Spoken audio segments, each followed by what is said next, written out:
For the Congress to get into monetary policy is just absolutely inexcusable. We can't handle fiscal policy, but now we want to manage monetary policy? One of the great strengths of our nation is independent Fed. And this idea that's coming out of the House, which is populist fervor, pandering populism is what it is absolutely wrong. That was Senator Judd Gregg on Friday responding to Congressman Ron Paul's efforts to impose tighter scrutiny on the Fed. Here now with more is Representative Ron Paul, a member of the Financial Services Committee. Good to see you, Congressman. And Senator Gregg likes you. He says you guys are buddies and everything. But I mean, the one thing, it's hard to disagree with Congress. Look what you've given us for fiscal policy. Now you want to run monetary policy. That sounds insane.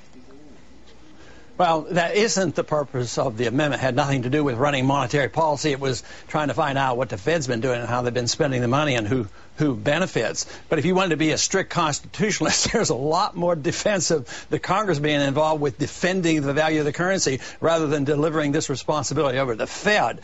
And pandering, well, in a sense, I do. I pander to the people because it's the people that are behind this thing.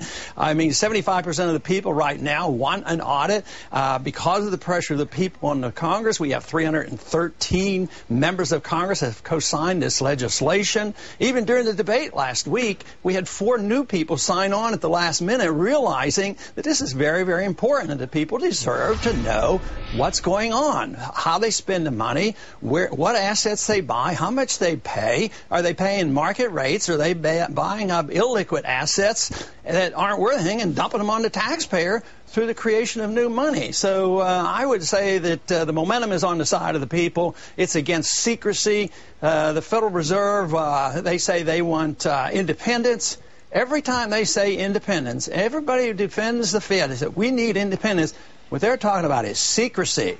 And what I'm talking about is transparency. Well, I assume you're going to be a big backer of this Barney Frank bill then, since that's where your amendment is. You're going to vote with a capital I.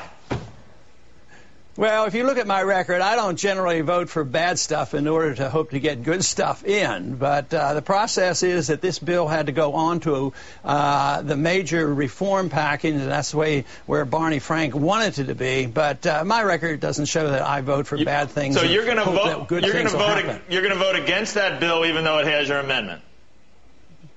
Well, that's the way I've done in the past, and I doubt very much if I'm going to change my my tradition. If you think about it, though, as important as the Fed is to me, and auditing the Fed is crucial. I've worked on this for a long time. But if you look at the regulations in this bill, I mean, long term, it's going to take a long time to get the results of the audit. The audit, you know, a long time to me is a couple years. Who knows what's going to happen to the dollar and the crisis in a couple years?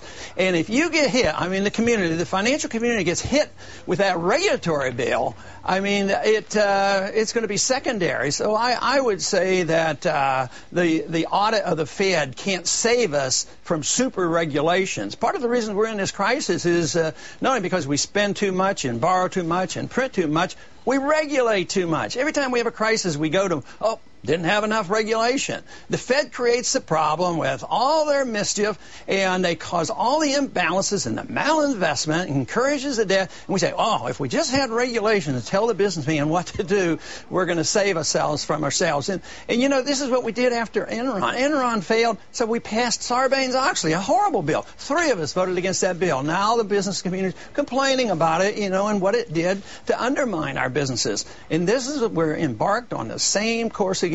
More regulations, thinking regulations will compensate for the ill-advised Federal Reserve policy.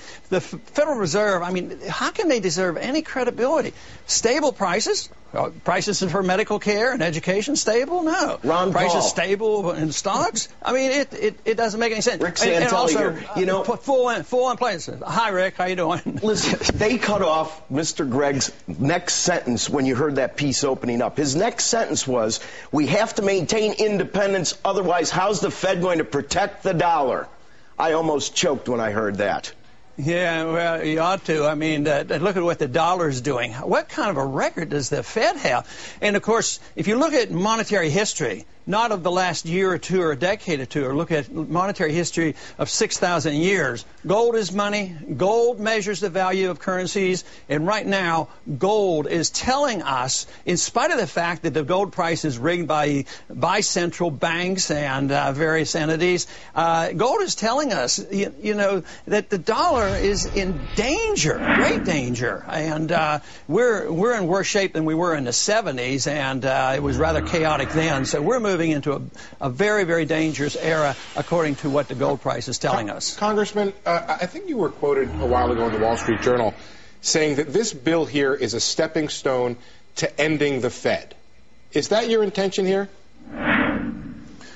Well, that's my intention, is to get rid of the Fed. I don't say this is the step. I mean, the whole purpose is to expose it. But I have made the statement, if the American people are upset now, wait till they find out what the Fed's been doing.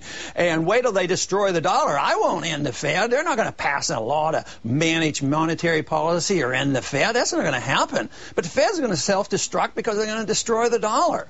And they're going to have to devise a new system, and they're going to have to either come up with something to restrain the monetary authorities from just creating money out of thin air. Last week they bought up $75 billion worth of Treasury bills, and foreigners bought up $11 billion. I mean, this can't continue. No wonder they're losing confidence in the dollar, and it's going to continue. I think maybe people are buying stocks because they're not confident in the dollar. They just, you know, go over and buy something that maybe has some real value. Congressman, can I ask you, how do you respond to the critics that say this would result in politicizing the Fed and interfere in their ability to manage the economy for long-term success? Well, I would say they've totally failed in managing the economy. They gave us the crisis.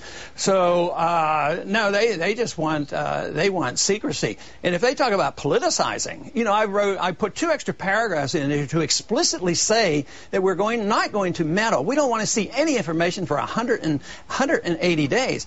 If you want to talk about politicizing something, look at what they're doing today.